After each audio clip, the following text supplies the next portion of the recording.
파미르는 정말 어마어마하게 넓고 큽니다. 또는 생태환경을 살펴보도록 하겠습니다. 많은 사람들이 알고 있고 다녀보면 알겠지만 산 자체가 정말 거대합니다. 지구상의 지붕이라니까 얼마나 그 품이 넓겠습니까? 형태 자체가 다릅니다. 지금 우리는 보통 남만주일 때 한반도에서 오랫동안 살았기 때문에 자연을 볼 때도 기본적인 그 틀에 맞춰서 해석하는 경향이 강해요. 그런데 사람도 지역마다 조금씩 차이가 있잖아요. 자연환경도 전혀 다른 겁니다. 지리가 다르고요, 지형이 다르고 토양이 달라요. 제가 이렇게 표현을 해요. 일단 우리가 가지고 있는 생태환경 또는 자연환경의 입체와 중앙아시아 지역의 입체는 다르다는 거예요. 입체가 뭡니까? 점과 선과 면이 만나가지고 형태를 이루기 위한 기본 조건이 입체 아니겠습니까? 근데 전혀 달라요. 그러니까 산도 우리처럼 이렇게 편안하고 어떤 선을 이룬 것이 아니라 여긴 예측하지 못한 방향에서 선과 선이 만나니까 거기서 발생한 면이란 것은 정말 너무너무나 독특해요.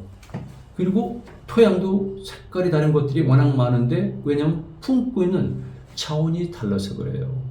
우리가 말하는 광물 자원이. 그래서 지역마다 색깔이 다른 거예요. 그리고 색깔이 퍼져 있는 것도 이렇게 우리가 생각하는 것 이상으로 복잡하고 다양하거든요. 그리고 대부분은요, 실질적으로 사람이 살 수가 없어요. 그리고 동물도 살 수가 없어요. 자그마한 동물들이 간신히 살아가는 것이 파미르의 언덕 부분에 관한 것이고요. 다만 파미르가 있을 때 그 계곡의 일부라든가 이를테면 와칸 계곡이 되겠죠. 아니면은 지금 호르구 쪽이 되겠죠. 이런 부분들은 나름대로 약간의 거기에 물이 있고 숲이 보이다 보니까 사람들이 살고 거기에 조그맣게 일부 사람들이 사는 거지 우리가 말한 것처럼 문화라든가 문명을 이룬다는 건 상상할 수도 없고요. 거기가 인류 문명의 시원지라든가 어느 집단의 특별한 집단의 시원지가 될 수는 없어요. 현장에 가보시면 알아요. 이거는 전 세계 사람들이 다 인정하고 있는 건데 파미르를 가보지 않고 파미르가 거기가 문명이 발생한 곳이라는 얘기는 좀 어렵죠. 그리고 이제 제가 누차 말씀을 드리고 또 제가 사진을 보여드리고 영상도 같이 보여드립니다. 정말 독특한 생태환경이에요. 이게 아름답다는 얘기는 아닙니다. 아름다운 거는 금수강산이죠. 우리입니다. 아니 우리만큼 이 지구상에서 아름다운 자연환경, 생태환경을 갖춘 곳이 어디 있습니까? 다만 우리와는 다른 생태환경이기 때문에 우리를 감동시킨다는 것이고요. 그리고 워낙 거대하고 워낙 깊고 워낙 거칠고 그러니까 대부분의 사람들은 거의 압도당한다는 것이죠. 그래서 신비한 겁니다. 이걸 구분하셔야 돼요. 얼마나 높냐면요. 평균 고도가 5,000m 이상이 돼요. 거기는. 그리고 가장 높은 무르각 같은 경우는 4,000m가 넘거든요. 그래서 우리가 파미르 일주하다 보면 4,000m 고개를 몇 개를 넘습니다. 그 과정 속에서 많은 사람들이 어려움을 느끼기도 해요. 사실은. 그만큼 파미르는 어마어마한 겁니다. 심지어는 7,000m 이상 되는 산봉우리들도 몇 개가 있어요. 천산도 물론 있습니다. 그런데 역시 파미르도 마찬가지고요. 사실은 천산과 파미르는 약간의 틈을 빼놓고는 거의 연결됐다고 보면 됩니다. 파미르는 정말 어마어마하게 넓고 큽니다. 많은 사람들이 지략적 특성을 얘기했는데요. 너무 춥다. 와칸 계곡도 춥다는 기록들이 8세기, 7세기에 쓰여진 그 기행문을 보면 나와요. 춥다. 거친 바람이 분다. 그리고 습곡산맥이 발달하고 그 대신에 물이 풍부해요. 이때 물이 풍부하다는 것을 우리처럼 생각하시면 안 됩니다. 거기 나름대로 풍부하다는 것이죠. 왜냐하면 천산이 중요한 이유 중에 하나는 설산이 녹아서 물이 내리고 그 물이 스며들어 가지고 흐르다가 어느 한 곳에서 옹달샘으로 시작된 것이 바로 우리가 알고 있는 오아시스거든요. 그러니까 비가 안 오더라도 여기에는 오아시스가 생성이 되고 그래서 우리가 흔히 얘기하는 바로 이 타크라마칸 사막 자체가 실크로드의 중요한 교통로가 되는 거죠. 똑같은 의미로 파미르에서도 이 정상부에 늘 만연설이 있기 때문에 그 물이 녹아내리면서 물이 언제나 풍부하고 그리고 다니다 보면은 폭포가 얼마나 많은지 몰라요. 그리고 당연한 것이겠지만은 빙하들도 많이 있지 않습니까? 이런 것들이 사람들이 감동을 불러일으키고요. 한여름에 막 달려가는데 설산이고 거기서 보게 되면 한 골짜기에 찢어진 부분에 보게 되면 큰 선이 있는데 조금 지나다 보면 햇빛에 빛나요. 이건 빙하죠. 그리고 어떤 데서는 폭포가 떨어지고 첩보가 떨어진 데 가서 손가락을 대면은 손이 시려서 견딜 수가 없어요. 이게 바로 겁니다. 그러다 보니까 호수들이 많아요. 호수들, 쿨. 사례주가 가장 유명한 곳인데요. 또 카라쿨도 있어요. 검은 호수란 뜻이죠. 붉은 쿨, 사리 쿨, 뭐 쿨이 많아요. 이 쿨은 투르크 언어니까 이 명칭 붙인 사람들은 투르크인들이죠. 다른 사람들은 쿨이라는 용어를 안 쓰는데 투르크인들이 먼저 쓰고 그 다음에는 이것이 굳어졌는지 지금 여기 있는 것들을 대부분 쿨자로 붙여요. 카라쿨, 푸른쿨, 사시쿨 등등. 그러니까 선상 끝자락에는 이시쿨도 쿨이란 말을 붙이는 거고 어디는 다 쿨이 있는 거죠. 여기가 얼마나 호수가 많은지 다니다 보면은 정말 호수를 많이 만나요. 그리고 호수들이 있는 곳에 가면은 그 경치가 특별한데 보세요. 설산이 있죠. 거대한 산맥들이 있죠. 그 위에 설산이 있죠. 그 다음에 이것이 내려오죠. 그 주변에는 초원이 펼쳐져 있죠. 그리고 거기에 소나 말들이 있죠. 이게 그대로 호수에 비춰지는 겁니다. 그럼 얼마나 아름답겠어요. 그러니까 보기에는 정말 좋은데 그것이 인간 삶에 얼마나 유익한가 이거는 별개의 문제죠. 그래서 거기 사는 사람들은 매우 순박하고 그리고 제가 참 지향하는 삶을 살아가고 있지만 실질적으로는 경제적으로 굉장히 어렵고요. 그리고 굉장히 물자가 부족한 생활을 하고 있어요. 이게 파밀의 삶입니다. 그러니까 우리가 알고 있는 문화 아니면 사유할 수 있는 시간적 여유 이건 없다고 보면 됩니다. 그들은 늘 동물과 함께 더불어 살면서 그리고 늘 그때그때 먹어야 될 식량을 채집해야 되고요. 그리고 정말 말할 수 없는 추위, 말할 수 없는 거센 바람 이런 것들에 노출되지 않도록 신경을 써야 되는 생존의 삶을 영위하는 것입니다. 그래도 이 사람들은 정말 착해요. 그래서 제가 여기를 좋아하고 찾아가는 겁니다. 이 지도를 제가 다른 데서 따왔어요. 별 문제는 없을 겁니다. 보니까 이게 바로 지붕인 거죠. 세계의 지붕. 가운데 파미르 고원이 있죠.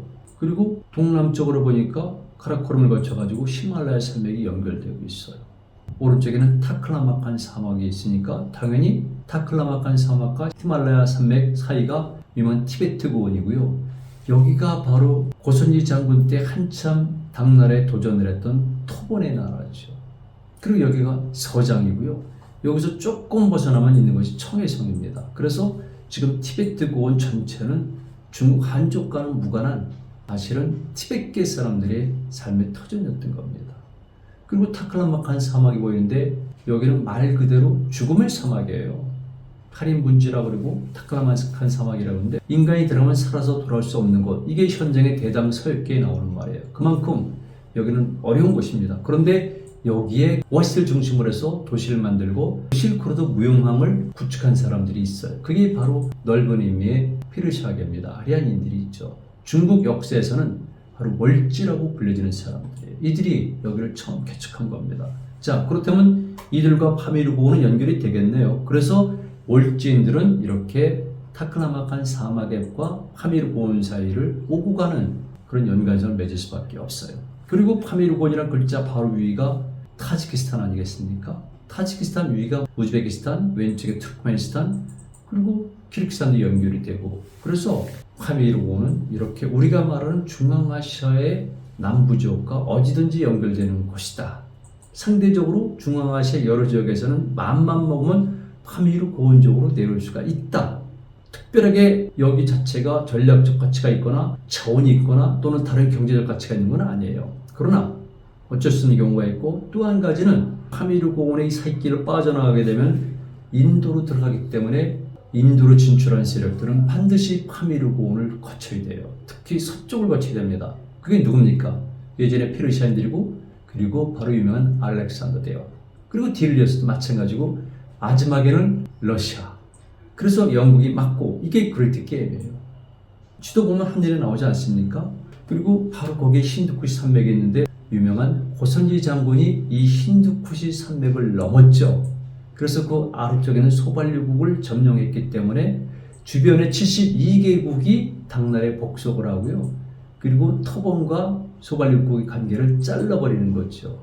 그때 힌두쿠시를 넘어갔던 곡의 이름이 탄구령입니다. 지금 파키스탄 지역인데 그러니까 파미르 고원은 우리랑도 간접적 연관이 되는 것이죠. 자, 어떻습니까? 이렇게 보니까 뭔가 그럴듯하죠? 그래서 파미르 고원은 세계 지붕이라고 그러지만 다른 말로 하면 파미르 넛 그럽니다. 낫이 뭡니까? 매듭이잖아요. 이렇게 매듭. 산에 다니는 분들, 바다에 다니는 분들은 이 매듭이 중요하죠. 그래서 여기를 파밀은 낫이라고 해요. 파밀은 낫. 매듭이란 뜻이죠.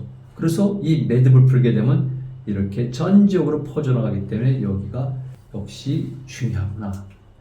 만약에 파미르 고원 자체가 조금만 낮고 그 다음에 높더라도 중간중간에 통과하는 골짜기 길들만 발달됐다면 여기는 정말 유라시아에서 가장 중요한 곳이었을 겁니다. 그런데 다행인지 불행인지 여기는 그럴 수가 없어요.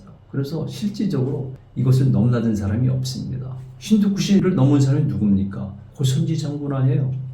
그래서 고선지 장군은 한니발을 능가하는 명장이라는 소리를 들은 이유가 힌두쿠시를 넘은 것 때문이에요. 파미를 통과하고 힌두쿠시 넘었기 때문에 그만큼 어렵습니다. 제가 다시 한번 정리를 해봤는데요. 파미를 통해서 투르키스탄이 동서로 나눠지고요. 그리고 동아시아와 중앙아시아가 나눠질 수도 있고 그리고 인도로 내려가는 남아시아계와 중앙아시아를 나누는 것도 이 파미르 지역이에요. 이게 중요하죠. 그리고 오아시스 도로가 있는데요. 그 중에서 천산 북로는 여기랑 상관이 없습니다. 그런데 천산 남로의 일부와 그리고 호탄 저 아래쪽이죠. 타클라마스카 남쪽을 통과하는 호탄을 통과하는 이런 남도로는 여기랑 연관이 되어 있고요. 바로 이 남도로가 의외로 중국이 불교를 받아들이는데 중요한 역할을 했고요. 그러다 보니까 당연히 간접적으로도 우리가 연관이 되는 거죠. 그리고 북쪽은 키르기스탄, 우즈베키스탄 일부죠. 그리고 특히 페르가나와 연결된다. 가장 중요한 페르가나죠. 박트리아 근처, 페르가나의 말로 유명한 곳, 장건이 말을 얻기 위해서 간 곳, 여기죠. 페르가나. 그리고 토지, 비옥한 농토가 있는 곳, 여기 시루다리아 강이 흐르는 곳, 여기입니다. 그리고 서쪽은 제포라산 산이 있으니까 당연히 여기는 중요하죠. 그래서 중앙에서는 가장 먼저 농경 문화가 시작된 사레림 유적지랑도 연결되는 것. 그래서 사실 서쪽으로 가게 되면 오아시스 도로에서 중요한 판지켄트, 사마르칸드, 부하라, 그리고 쭉 가서 멜부를 거쳐서 그리고 서아시아 그리고 카스피해까지 퍼져나가니까 이게 중요해요. 파미르 매듭. 제가 너무 거시적으로 말씀을 드리니까 파미르를 모든 걸 저는 몰아가는구나 그럴 수가 있는데 고대사에서 이건 굉장히 중요해요. 그래서 파미르에서 모든 것이 만나니까 비록 생태환경, 자연환경, 인문환경이 열악하기 때문에 빈번하게 만나지는 않지만 그래도 교차하는 곳이 여기니까 나름대로 큰 역할을 했다 알 수가 있어요. 그리고 동북쪽에는 아까 말씀드렸지만 천산산맥의 서남쪽 끝이 있으니까 키르기스탄에 가면은 사리타시라고 있어요. 사리타시의 타시는 돌이란 뜻이죠. 사리는 노란 거예요. 그러니까 황색 돌. 이쪽이 사리타시 지역인데요. 굉장히 목가적이 아름다운 곳이. 그런데 이 사리타시 지역은 바로 거기서 조금만 가게 되면은 타클라마칸 사막과 연결되는데 중국 실크로드에서 가장 중요하고 가장 서쪽에는 카슈카루랑 연결돼요. 그래서 카슈카루, 카스죠. 카스에서 사리타시를 거쳐가지고 오니까 중요하죠. 동쪽은 다시 타림분지로 가고요. 그리고 동쪽은 타림분지 그리고 오아시스 남도로의 호탄으로 연결됩니다. 그 밖에도 여러 곳으로 연결되니까 파미르 넛이란 명칭이 붙을 정도로 교통의 인터체인지다 라고 말씀드린 겁니다. 이게 세계 종교라는 책에서 제가 따온 건데요. 이렇게 파미를 통해서 큰 선들이 연결되어 있습니다. 다시 한번 중간에 또 확인해 드리죠. 이렇게 지도상으로 아니면 도상상으로 큰 선을 그을 수는 있지만 실제적으로 이 지역이 그렇게 사람들이 빈번하게 오는 것은 아니라는 겁니다. 꼭 명심하셔야 돼요. 그래서 이런 지도를 보거나 글귀를 보고 여기는 정말 사람들이 많이 오고 번도하고 엄청난 도시도 형성됐고 국가가 형성됐고 국가 간의 치열한 공방이 펼쳐졌고 문명이 접합지역이로구나.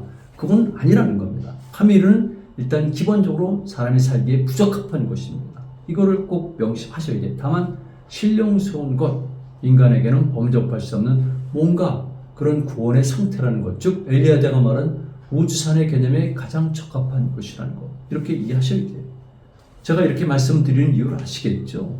파밀은 중요하지만 우리가 과도하게 해석하면 안 된다는 겁니다. 그리고 지역마다 차이가 있어요. 일단 가운데 중앙 파밀가 있고요. 동쪽엔 동부 파밀가 있고 서쪽엔 서부 파밀로 구분해요. 그만큼 여기가 넓다는 겁니다. 서부 파밀은 타직산의 수도인 두산베가 있는 곳이죠. 두산베에서 조금 올라가게 되면 어디입니까?